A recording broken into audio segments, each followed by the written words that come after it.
The most desperate plea in the galaxy was sent, and only one world was brave enough to answer. It began as a whisper in the void, a signal that had traveled for days through the cold emptiness between stars, carrying with it the final breath of a dying civilization. Commander Eva Rostova was ending a quiet shift when the signal sliced through the static of deep space monitoring.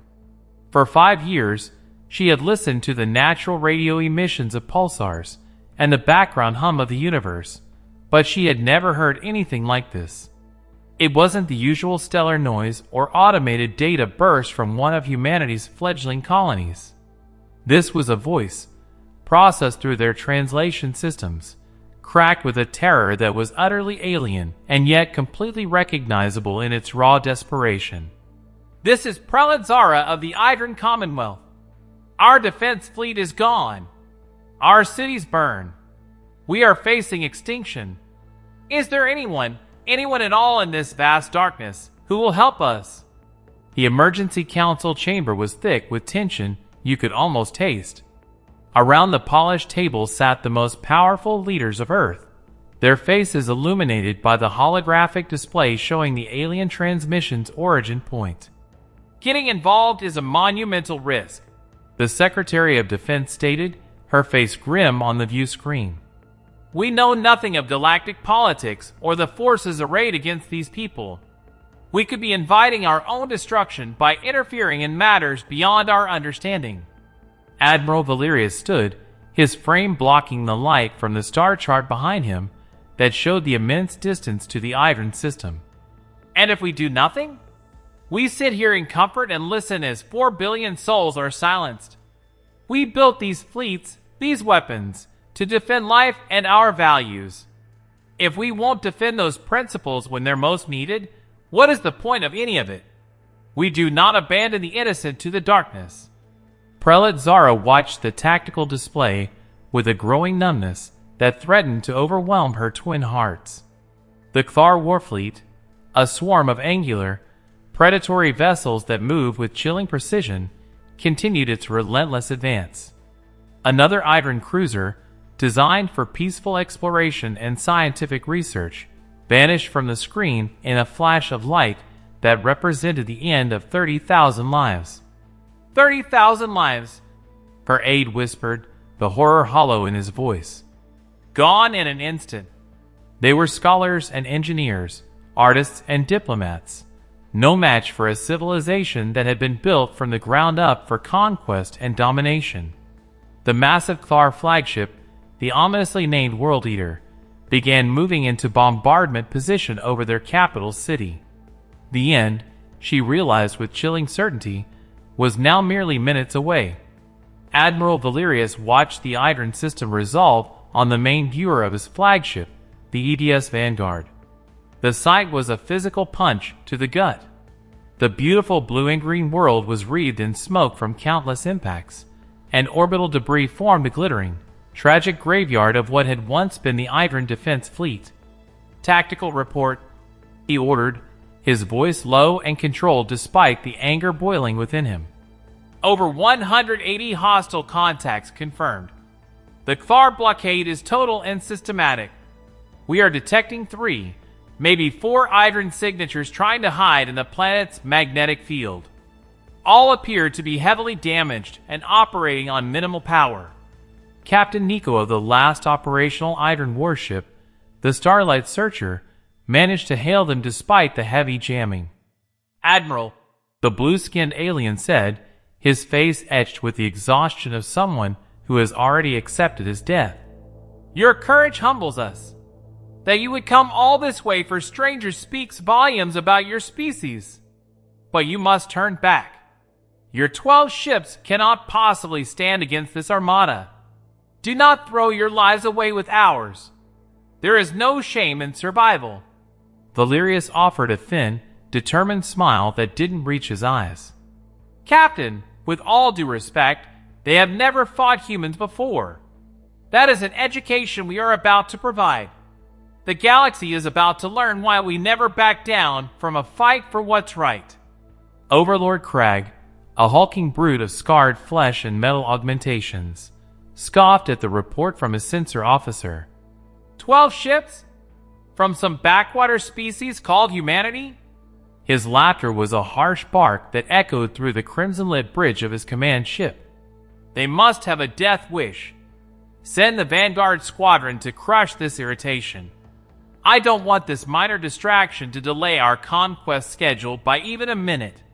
He turned back to the main viewport, to the beautiful world he was about to break and plunder. These humans weren't even worth his personal attention. The vanguard of 8 Cathar destroyers surged forward with practiced coordination, their plasma cannons glowing with building energy. They expected the humans to break formation, to scatter before their superior numbers, or perhaps to attempt futile long-range attacks. They did none of these things.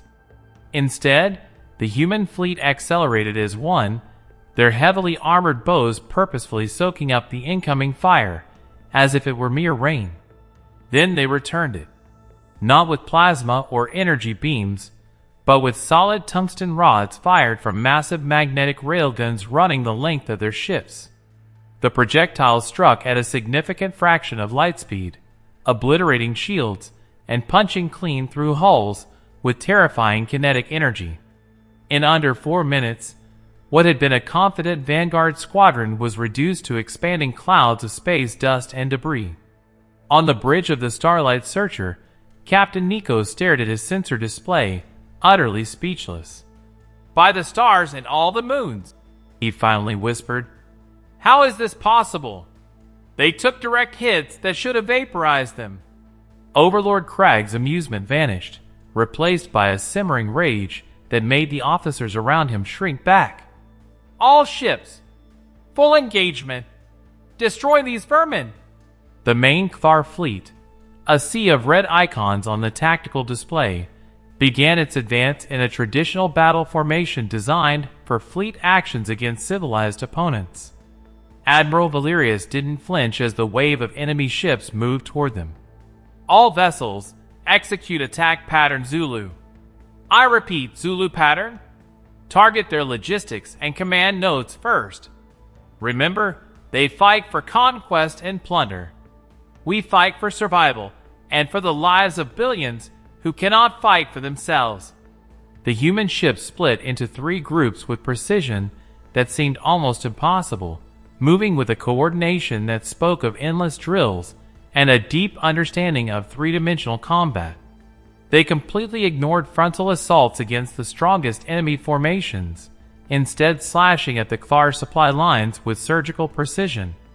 Fuel carriers, ammunition depots, and support vessels that the Cathar had thought safe in the rear of their formation suddenly detonated in chain reactions that lit up the void with brief, terrible suns. Crag watched, stunned into momentary silence, as his fleet's logistical backbone was shattered before the main battle had even properly begun.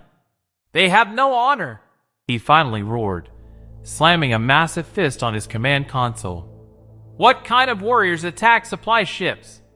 They have victory, his tactical officer replied, voice trembling as he watched the tactical situation deteriorate rapidly.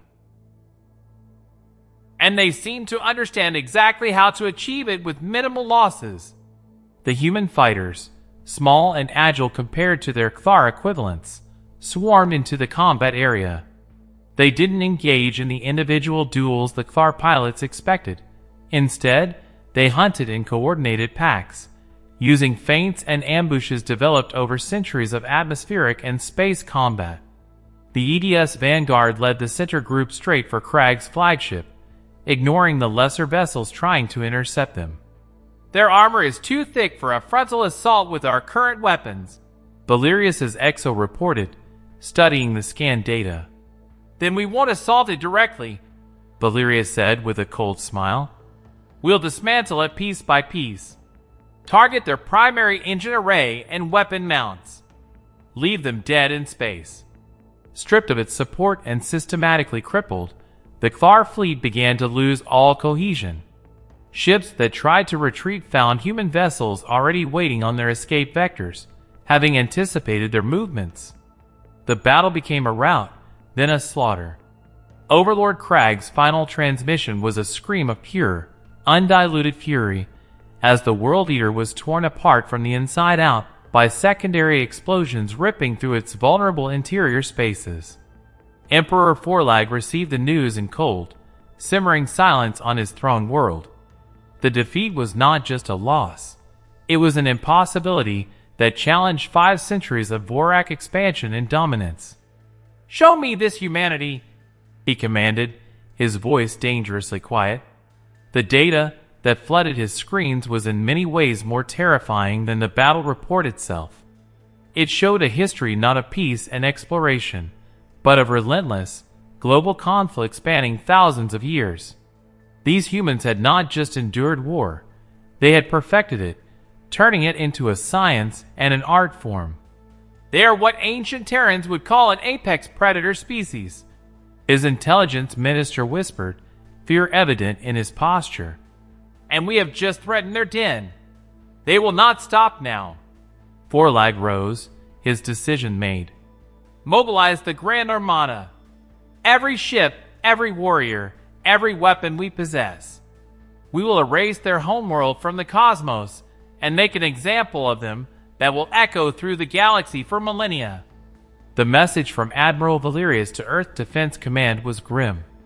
"The Kthar are coming for Earth with everything they have.